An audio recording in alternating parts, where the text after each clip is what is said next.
Hello everyone. आज हम आगे बढ़ रहे हैं सीडीपी सीरीज में और आज हमारा लेक्चर 3 है, यानी कि क्लास 3 है। और जैसा कि आप थंबनेल में देख रहे हैं और मेरे पीछे देख रहे हैं कि आज हम लैंग्वेज डेवलपमेंट को आगे बढ़ा रहे हैं, यानी कि जो भाषा का जो विकास है वो किस तरीके से आगे बढ़ता है, आज हम उसको देखने वाले हैं। तो ये हमारी सीरीज का तीसरा लेक्चर है। पहले लेक्चर में मैंने आप लोगों को एक रोड मैप समझाया था। अब सबसे पहले जो लैंग्वेज डेवलपमेंट है उसके बारे में थोड़ी सी बात कर लेते हैं। थोड़ा सा इंट्रोडक्शन मैं आपको दूंगा, लेकिन सबसे पहले हमें ये मालूम होना चाहिए कि ये कॉग्निटिव डेवलपमेंट के अंदर अंडर आती है, यानी कि जो कॉग्निटिव डेवलपमेंट है उसके अंडर हम लैंग्वेज डेवलपमेंट को क्लासिफाई करते हैं। तो चलिए एक छोटा सा बेसिक इसको भाषा को समझते हैं। आप जरा सोचिए, एक छोटा बच्चा इस दुनिया में आता है, उसे ना तो ग्रामर आती है, ना वोकैबुलरी आती है, ना कोई रूल्स उसको पता है, और फिर भी कुछ महीनों के बाद वो माँ, पानी, दादा, मामा, दे दो, ये सब बोलना सीख जाता है। अब सवाल ये है कि आखिर ये लैंग्वेज आती कहाँ से है? और यही सवाल दुनिया के सबसे बड़े लिंग्विस्ट नोम चॉम्स्की ने पूछा था। तो नोम चॉम्स्की को फादर ऑफ लिंग्विस्टिक डेवलपमेंट माना जाता है, और उन्होंने ये कहा था कि लैंग्वेज इंसान के अंदर जन्मजात होती है। तो मैंने आपको कहा लैंग्वेज डेवलपमेंट का जो फादर है, फादर ऑफ लैंग्वेज डेवलपमेंट, नॉम,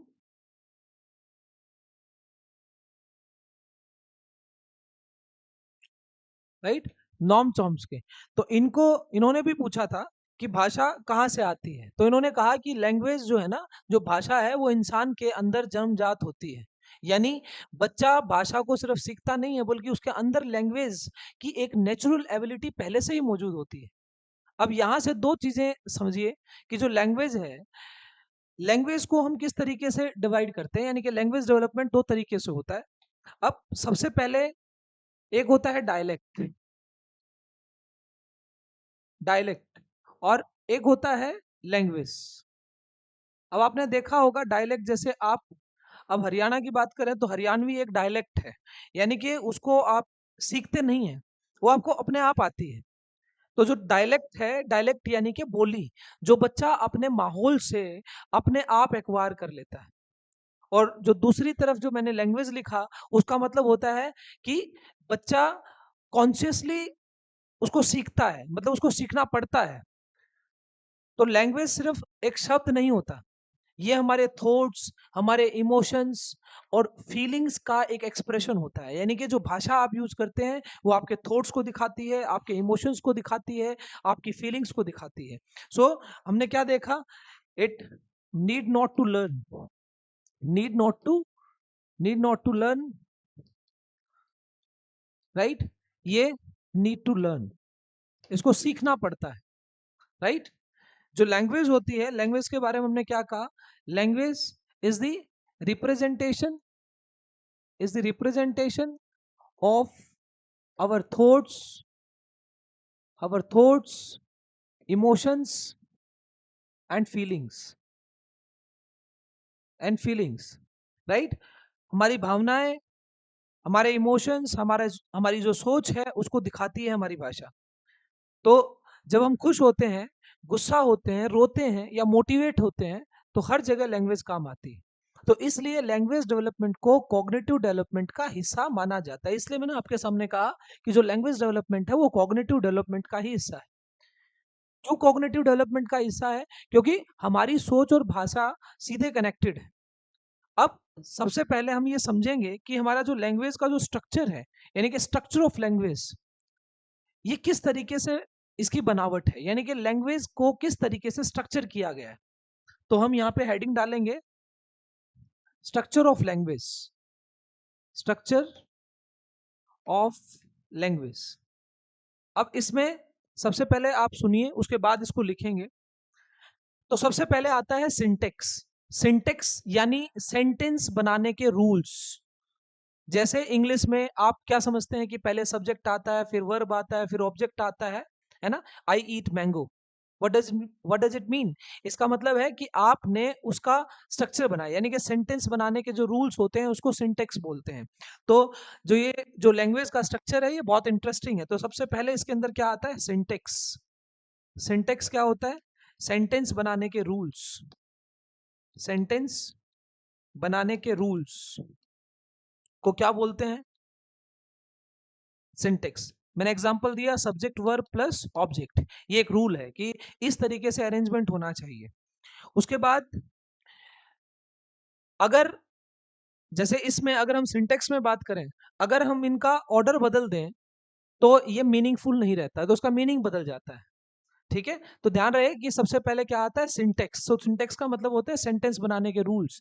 तो ऑर्डर बहुत इंपॉर्टेंट है, नहीं तो मीनिंग बदल जाएगा। उसके बाद सिमेंटिक स्ट्रक्चर होता है। उसके बाद सेकंड लिखिए, सिमेंटिक। उसके बाद सिमेंटिक स्ट्रक्चर होता है। अब जो सिमेंटिक है, सिमेंटिक का मतलब है यानी जो मीनिंग है उसकी स्टडी करना, क्योंकि लैंग्वेज का असली काम सिर्फ बोलना नहीं है, मीनिंग समझना होता है। इसके बाद देखो, अब सबसे पहले ये जो मीनिंग ऑफ सेंटेंस है, that is a meaning of sentence. Meaning of sentence मतलब जो आपने सेंटेंस बनाया, आपने ठीक ठाक बना लिया, उस सेंटेंस का मीनिंग भी आपको समझना है। उसके बाद आता है फोनेम। तो फोनेम जिसको फिनोम बोलते हैं, तो लैंग्वेज की सबसे छोटी यूनिट होती है, जो साउंड की यूनिट होती है, उसको उसको फिनोम बोलते हैं। राइट, स्वनिम, स्वनिम जिसको हिंदी में बोला जाता है। राइट, मतलब जो सबसे छोटी यूनिट है उसको हम फोनेम बोलते हैं। और फोनेम में हमने पढ़ा कि that is the smallest unit of sound. Smallest unit of sound. Right, तो सबसे छोटी साउंड यूनिट इसको बोलते हैं। जैसे सिप और जिप में सिर्फ एक साउंड बदलती है, लेकिन पूरा वर्ड बदल जाता है। शिप, जिप में सिर्फ एक साउंड बदलती है, लेकिन पूरा वर्ड बदल जाता है। तो इंग्लिश में टोटल 44 फोनेम्स होते हैं, फोनेम्स माने जाते हैं। और उसके बाद आता है मॉर्फीम। राइट, मॉर्फीम का मतलब होता है जो लैंग्वेज की सबसे छोटी मीनिंगफुल यूनिट है। ये सबसे छोटी यूनिट है साउंड की, लेकिन सबसे छोटी मीनिंगफुल यूनिट जो होती है उसको उसको मॉर्फीम बोलते हैं। So that is morpheme.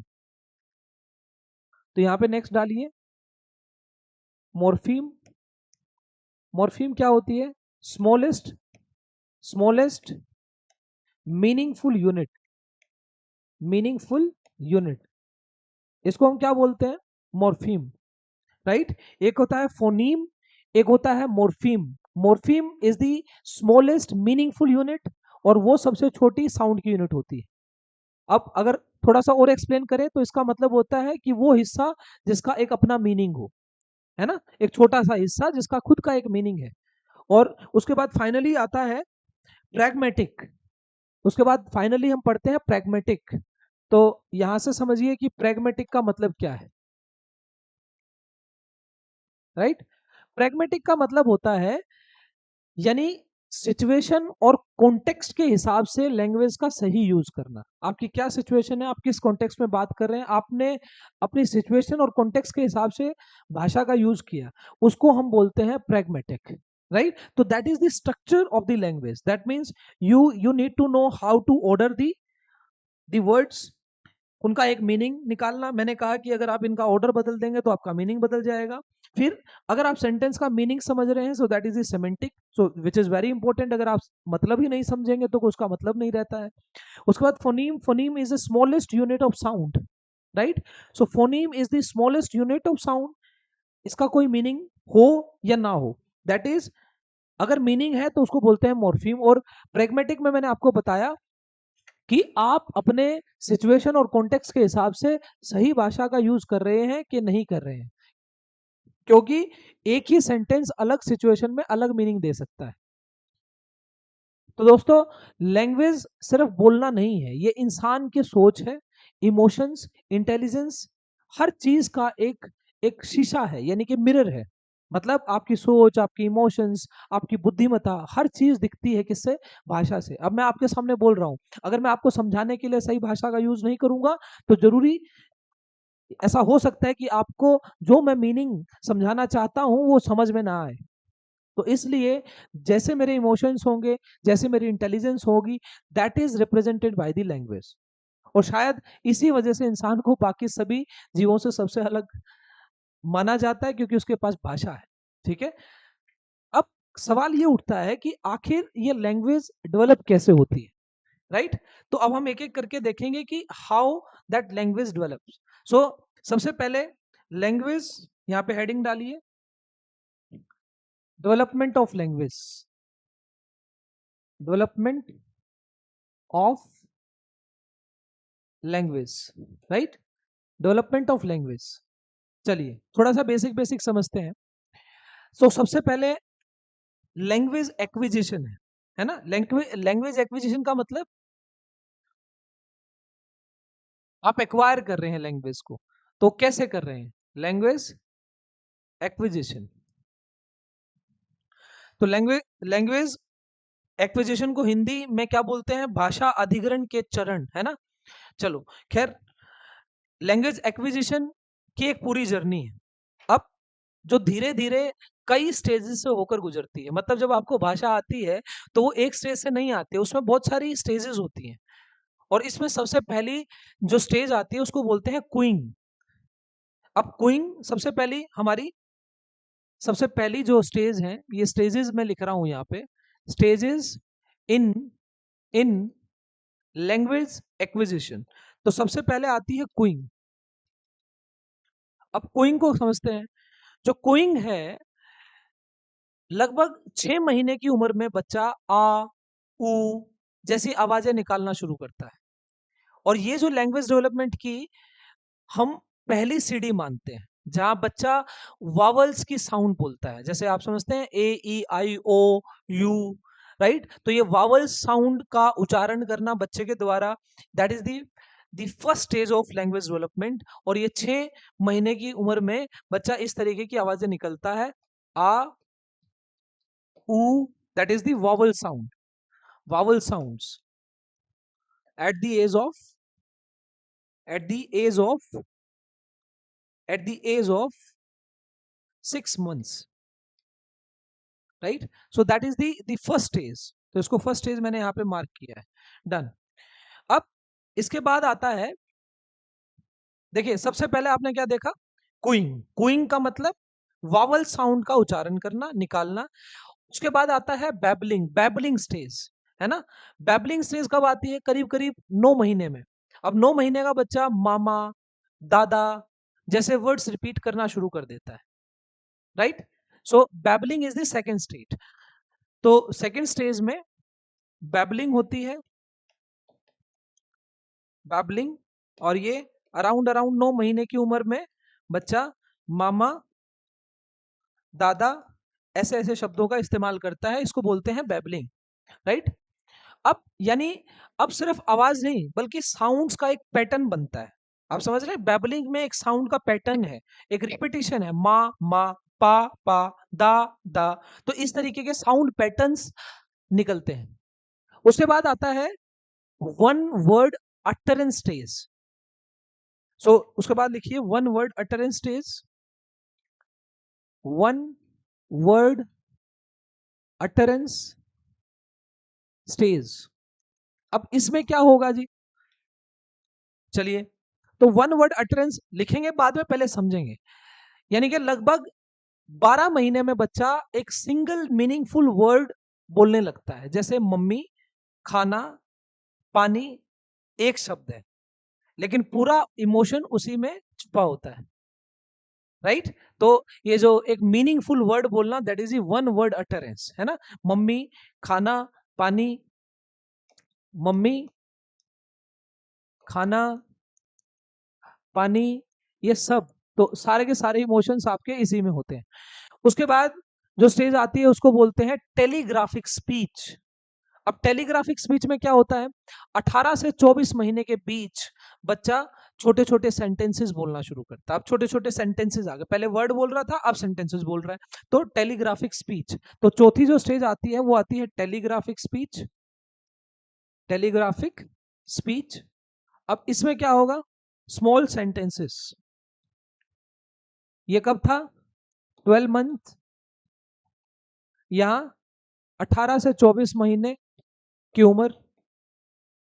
यहाँ पे सिंपल सेंटेंसेस, सिंपल सेंटेंस बनाना शुरू करता है, तो इसको बोलते हैं टेलीग्राफिक स्पीच, है ना। मैंने क्या समझाया? टेलीग्राफिक स्पीच में 18 से 24 महीने के बीच में बच्चा बहुत छोटे छोटे सेंटेंसेस बोलना शुरू करता है, जैसे मम्मी पानी दे दो, पापा बाहर जाओ, बाहर आओ। तो लेकिन ये ग्रामेटिकली ठीक है, ये जरूरी नहीं है ना। मतलब ग्रामर पूरी नहीं है, लेकिन मीनिंग साफ होता है। तो आप मेरी बात समझ रहे हैं? तो इसका आप एग्जाम्पल लिख सकते हैं कि सिंपल सेंटेंसेस बोलना शुरू करता है। उसके बाद और धीरे धीरे बच्चा पहुंचता है नॉर्मल लैंग्वेज स्टेज पर। मतलब उसके बाद लास्ट में क्या आती है? Normal language stage. अब नॉर्मल लैंग्वेज स्टेज में पहले हेडिंग डालिए, नॉर्मल लैंग्वेज स्टेज। अब अब आप समझ ही रहे होंगे कि नॉर्मल लैंग्वेज स्टेज में क्या होगा, जहां 5 से 6 साल की उम्र तक उसकी लैंग्वेज लगभग मैच्योर हो जाती है। अब वो सिंटेक्स, सिमेंटिक्स दोनों समझने लगता है। मतलब उसको अब स्ट्रक्चर भी मालूम है, अब उसको मीनिंग भी मालूम है। तो ना, understanding of syntax and semantics, यहां पे लिखिए understanding of understanding of syntax and semantics. जैसा अभी हमने समझा था पीछे कि सिंटेक्स का मतलब होता है एक ऑर्डर ठीक ठाक हो, मतलब रूल्स होते हैं। और एक होता है सिमेंटिक, सिमेंटिक मतलब जो सेंटेंस उन रूल्स को लेके बनाया गया, उसका मीनिंग उसको पता है, यानी क्या वो भाषा उसकी पूरी मैच्योर हो गई है। तो मैच्योर लैंग्वेज होती है यहाँ पे, मैच्योर लैंग्वेज। और मैच्योर लैंग्वेज अगर बात आए, तो मैच्योर लैंग्वेज किसको बोलते हैं? जिसके पास सिंटेक्स और सिमेंटिक्स दोनों की नॉलेज हो, राइट। लेकिन दोस्तों, लैंग्वेज डेवलपमेंट सिर्फ उम्र पर डिपेंड नहीं करता। जैसा अभी मैंने बोला 5 से 6 साल, अभी मैं बार बार बोल रहा हूँ 12 महीने, 9 महीने। तो लैंग्वेज सिर्फ उम्र पर डिपेंड नहीं करता है, इसके पीछे कई फैक्टर्स काम करते हैं। जैसे सोशल फैक्टर हो सकता है, बायोलॉजिकल फैक्टर हो सकता है, एनवायरमेंटल फैक्टर हो सकता है, एजुकेशनल फैक्टर हो सकता है। तो आपको इन बातों का ध्यान रखना है। अब जायज सी बात है, इसको समझना कोई बड़ा काम नहीं है। अगर बच्चे का एनवायरनमेंट अच्छा हो, तो कम्युनिकेशन ज्यादा अच्छा हो सकता है, तो उसकी लैंग्वेज भी जल्दी डेवलप होगी। तो एनवायरनमेंट का कम्युनिकेशन पे बहुत असर आता है, तो लैंग्वेज डेवलप करने में मदद करता है। अब बात करते हैं लैंग्वेज स्किल्स की। लैंग्वेज स्किल्स का क्या मतलब है? लैंग्वेज के 4 मेन स्किल्स होते हैं, जैसा आपने सुना है listening, speaking, reading, writing, right. इसको लिख लेते हैं। हमने कहा जो लैंग्वेज है, लैंग्वेज यहां लिख लीजिए, जो लैंग्वेज है, लैंग्वेज स्किल्स। अब लैंग्वेज जो स्किल्स हैं, लैंग्वेज स्किल्स कितने तरीके की मैंने आपको बताई? टोटल 4। तो इसमें क्या क्या आता है? लिसनिंग आता है, लिसनिंग आता है, रीडिंग आता है, राइटिंग आता है। Listening, reading, writing, speaking, right. ये आपने सबने सुनी है। तो ये 4 मेन स्किल है। अब इन 4 मेन स्किल में बेटा, लिसनिंग और रीडिंग, यानी कि लिसनिंग रीडिंग जो मैंने ऊपर लिखे हैं, इनको बोलते हैं रिसेप्टिव स्किल्स। अब रिसेप्टिव स्किल्स क्यों? क्योंकि इनमें बच्चा इंफॉर्मेशन रिसीव करता है, राइट। सो लिसनिंग रीडिंग को, इन दोनों को रिसेप्टिव स्किल्स बोलते हैं। तो यहां पे इसको बोलते हैं रिसेप्टिव स्किल्स, रिसेप्टिव स्किल्स। क्यों? क्योंकि इसमें इंफॉर्मेशन रिसीव होती है। और जबकि अगर मैं बात करूं स्पीकिंग और राइटिंग की, तो इनको प्रोडक्टिव स्किल्स कहते हैं। और प्रोडक्टिव स्किल्स कहने का कारण क्या है? इसमें बच्चा खुद एक्सप्रेस करता है, अपने आप को एक्सप्रेस करता है। तो इसको लिखिए, ये दोनों क्या है? Productive skills. So these are productive skills, these are productive skills. A child express express himself, right?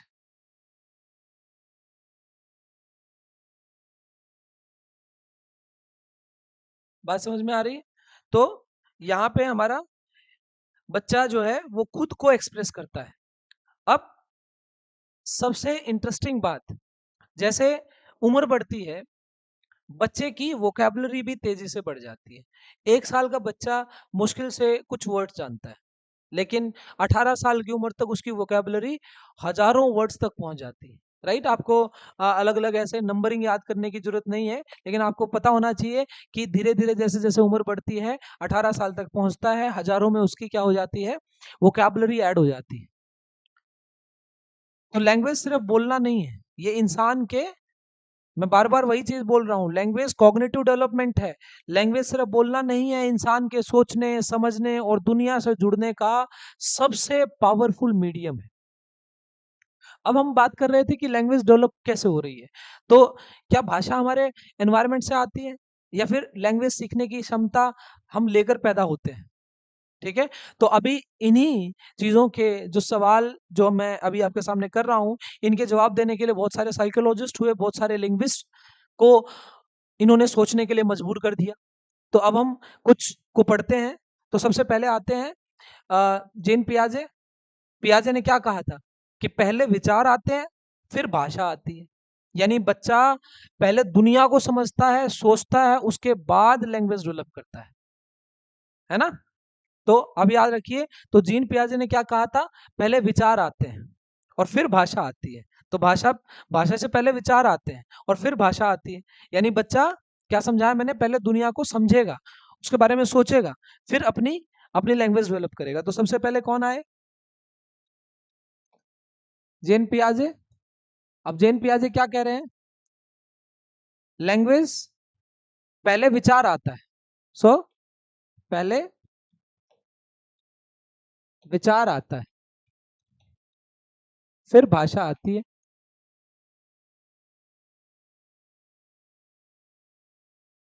फिर भाषा आती है। ठीक है? उसके बाद, मतलब आप समझ रहे हैं, जब तक आप किसी के बारे में सोचेंगे नहीं तो अपने अपनी लैंग्वेज डेवलप कैसे करेंगे? उसके बाद वाइगोत्स्की ने इससे थोड़ी सी अलग बात कही। उन्होंने कहा कि लैंग्वेज हमारे थॉट्स को शेप देती है ना? Language language gives shape to our thoughts, right? ये कह रहा है कि पहले विचार आते हैं, ये कह रहा है नहीं, भाषा किसको शेप देती है? विचारों को शेप देती है। तो ये वाइगोस्की ने कहा। वाइगोस्की ने थोड़ा सा इससे अपोजिट बोला, और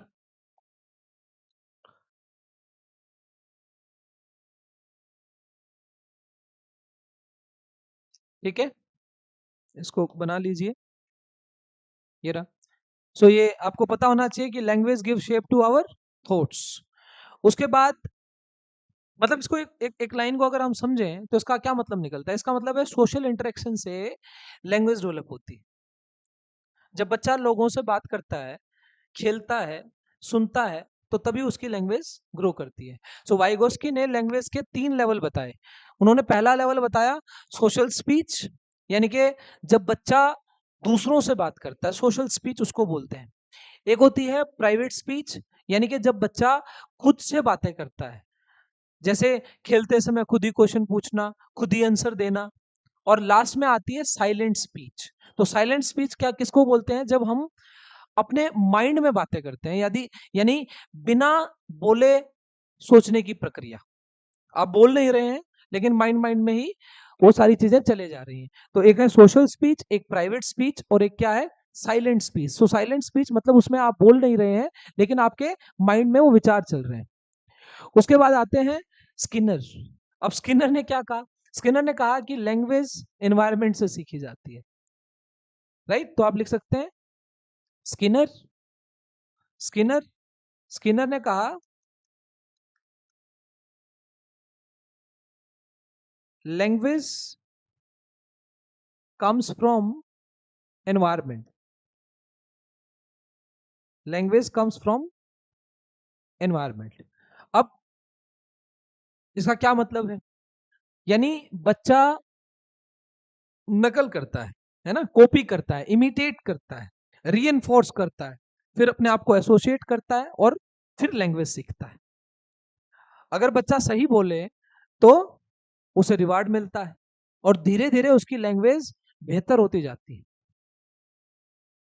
तो लास्ट में हम क्या समझ रहे हैं, अब हमारे सामने आते हैं लैंग्वेज डेवलपमेंट की दुनिया का सबसे बड़ा नाम, जिसका नाम है, मैंने आपको पहले बताया, नॉम चॉम्स्की। तो जो चॉम्स्की थे उन्होंने पूरी थ्योरी ही बदली। उन्होंने क्या कहा, लैंग्वेज, आप सुनते जाइएगा, मैं आपको समझा रहा हूं, अपने नोट्स बनाइए, जो मैं समझा रहा हूं लिखने से बढ़िया है आप मेरी बात सुनेंगे तो ज्यादा आपको समझ में आएगा। चॉम्स्की ने पूरी थ्योरी ही बदल दी। उन्होंने कहा लैंग्वेज जन्मजात होती है, यानी हर बच्चा एक स्पेशल एबिलिटी लेकर पैदा होता है। और उन्होंने ना ये कहा कि ये लैड है, लैड का मतलब लैंग्वेज एक्विजिशन डिवाइस, मतलब वो जन्मजात वो एबिलिटी लेके पैदा हो रहा है। और ये जो जन्मजात एबिलिटी लेके पैदा हो रहा है, इस डिवाइस को उसने क्या बोला, लैंग्वेज एक्विजिशन डिवाइस, लैड बोलते हैं, राइट, लैंग्वेज एक्विजिशन डिवाइस। अब चॉम्स्की के अनुसार हमारे ब्रेन में एक ऐसा सिस्टम होता है जो बच्चे को लैंग्वेज के रूल्स काफी तेजी से सिखाने में मदद करता है, ये उनका मानना था। उन्होंने ट्रांसफॉर्मेटिव जनरेटिव एक ग्रामर थ्योरी भी दी और कहा कि लैंग्वेज की दो स्ट्रक्चर होती है। पहले लिखिए, surface surface structure. Surface structure का मतलब जो वर्ड्स हम बोलते हैं, है ना, जो वर्ड्स का इस्तेमाल हम करते हैं। एक होता है डीप स्ट्रक्चर। तो दो थ्योरी दी, एक सरफेस स्ट्रक्चर, एक डीप स्ट्रक्चर। जो हमारे थॉट्स, फीलिंग्स और आइडियाज होते हैं उनको हम डीप स्ट्रक्चर बोलते हैं। हमारे विचार, हमारी भावनाएं, हमारे आइडियाज, ये किस कैटेगरी में आते हैं, डीप स्ट्रक्चर की कैटेगरी में आते हैं। यानी जो हम बोलते हैं वो सिर्फ बाहर का रूप, असली मीनिंग अंदर छुपा है, यही मीनिंग निकल रहा है ना। इसलिए चॉम्स्की को फादर ऑफ मॉडर्न लिंग्विस्टिक्स कहा जाता है। और आखिर में एक नाम आता है जिसका नाम है बंडूरा, अल्बर्ट बंडूरा। अब ये जो बंडूरा ने जो अपनी थ्योरी दी, उन्होंने कहा कि बच्चे ना ऑब्जर्वेशन से सीखते हैं। देखो ऑलमोस्ट ना इनकी बातें कहीं ना कहीं मिलती जुलती हैं। कोई कह रहा है एनवायरनमेंट से सीखा है, कुछ कह रहे हैं कि बच्चे ऑब्जर्वेशन से ज्यादा सीखते हैं। अब इन्होंने, बंडूरा ने क्या कहा कि बच्चे ऑब्जर्वेशन से ज्यादा सीखते हैं, यानी बच्चा दूसरों को देखकर लैंग्वेज एक्वायर करता है। और इस प्रोसेस को उन्होंने विकेरियस लर्निंग कहा, है ना। जो विकेरियस लर्निंग किसको बोलते हैं, वो जो जब हम ऑब्जर्व करके सीखते हैं, तो जहां रिवार्ड और पनिशमेंट दोनों लर्निंग को अफेक्ट करते हैं, वहां क्या है, ऑब्जर्वेशन लर्निंग। तो लैंग्वेज डेवलपमेंट, फिर मैं बोल रहा हूं, सिर्फ बोलना सीखना नहीं है, ये साइकोलॉजी, सोसाइटी, एनवायरमेंट और ब्रेन, चार वर्ड मैंने बोले, साइकोलॉजी, सोसाइटी, एनवायरमेंट और ब्रेन, एक चारों का हम कह सकते हैं एक अमेजिंग कॉम्बिनेशन है। ठीक है, so that was all about language development. मैंने आपको नॉम चॉम्स्की के बारे में कहा। उन्होंने कहा कि ये हमारी जन्मजात एबिलिटी है।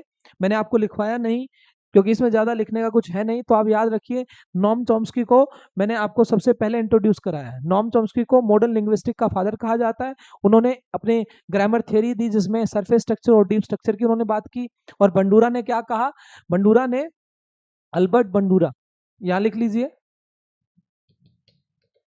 अल्बर्ट बंडूरा ने एक वर्ड बोला कि child language learns language from observation, from observation, right.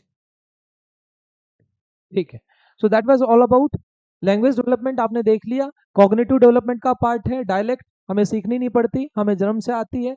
Need to learn, हम अपने एनवायरनमेंट से सीखते हैं, ऑब्जर्वेशन से सीखते हैं। उसके बाद स्ट्रक्चर ऑफ लैंग्वेज है, सिंटेक्स है, सिमेंटिक है, फोनीम है, मॉर्फीम है। और उसके बाद प्रैग्मेटिक है। प्रैग्मेटिक का मैंने आपको बताया कि जब बच्चे को उन चीजों की नॉलेज होने लग जाती है, मतलब वो कंप्लीट एक लैंग्वेज, एक मैच्योर लैंग्वेज डेवलप कर लेता है। ठीक है, उसके बाद प्रैग्मेटिक का मतलब मैंने आपको क्या समझाया था कि वो अपने एनवायरनमेंट और सिचुएशन के हिसाब से सही भाषा का इस्तेमाल करता है। तो use of right language, right language according to situation and context, situation and context. तो इस तरीके से ये हमारी लैंग्वेज का स्ट्रक्चर है। मैं एक रिकैप दे रहा हूँ आपको ताकि कंसोलिडेट हो चीजें। फिर उसके बाद डेवलपमेंट ऑफ लैंग्वेज मैंने लिखा कि लैंग्वेज एक्विजिशन की कुछ स्टेजेस हैं। पहले क्यूइंग आता है, फिर बैबलिंग आता है, फिर एक शब्द आता है, फिर टेलीग्राफिक स्पीच आता है कि सिंपल सिंपल सेंटेंस वो बोलने लगते हैं, लेकिन वो ग्रामेटिकली ठीक नहीं होते लेकिन मीनिंगफुल होते हैं। उसके बाद नॉर्मल लैंग्वेज स्टेज है जो ये मैच्योर लैंग्वेज मानी जाती है, यानी कि इसके अंदर उस बच्चे को सिंटेक्स यानी कि 5 से 6 साल की उम्र में बच्चे को सिंटेक्स और सिमेंटिक की नॉलेज हो जाती है। फिर मैंने उसके बाद नॉम चॉम्स्की के बारे में आपको कुछ बताया। फिर लैंग्वेज की स्किल्स हमें पता है, रिसेप्टिव स्किल्स में ये दोनों आती हैं, प्रोडक्टिव स्किल्स में ये दोनों आती हैं, क्योंकि इसके अंदर बच्चा अपने आप को एक्सप्रेस करता है। इसमें इंफॉर्मेशन रिसीव होती है, इंफॉर्मेशन रिसीव होती है। उसके बाद कुछ मैंने आपको बताया, जेन पियाजे ने कहा कि पहले विचार आता है फिर भाषा आती है। ये कहते हैं कि पहले जो ये भाषा है यही विचारों को एक रूप देती है। स्किनर ने कहा कि लैंग्वेज हमेशा एनवायरनमेंट से आती है। चौथे मैंने नॉम चॉम्स्की की बात की, फिर मैंने अल्बर्ट बंडूरा की बात की। तो इन्होंने अपनी अपनी थ्योरी दी। सो सबसे ज्यादा जो इंपॉर्टेंट थ्योरी मानी जाती है वो नॉम चॉम्स्की की मानी जाती है। सो धन्यवाद, मिलते हैं नेक्स्ट क्लास में। अगली क्लास में हम हेरिडिटी एंड एनवायरनमेंट के बारे में सीखेंगे, जो कि बहुत ज्यादा इंपॉर्टेंट पार्ट रहा है साइकोलॉजी का। और किसी भी तरीके की डेवलपमेंट हमारी हेरिडिटी और एनवायरनमेंट, ये दो मैंने आपको सेकंड लेक्चर में भी कहा था कि हेरिडिटी मतलब बीज और एनवायरनमेंट मतलब वो जमीन है ना। यानी कि अगर बीज अच्छा हो और जमीन अच्छी ना हो तब भी कोई फायदा नहीं है, और जमीन अच्छी हो और बीज अच्छा ना हो तब भी कोई फायदा नहीं है। तो चलिए मिलते हैं हेरिडिटी एंड एनवायरनमेंट के साथ अगले लेक्चर में। तब तक देखते रहिए, सब्सक्राइब कीजिए, लाइक कीजिए और हमें एक हौसला दीजिए ताकि हम आपके सामने और अच्छा कंटेंट लाते रहें। धन्यवाद।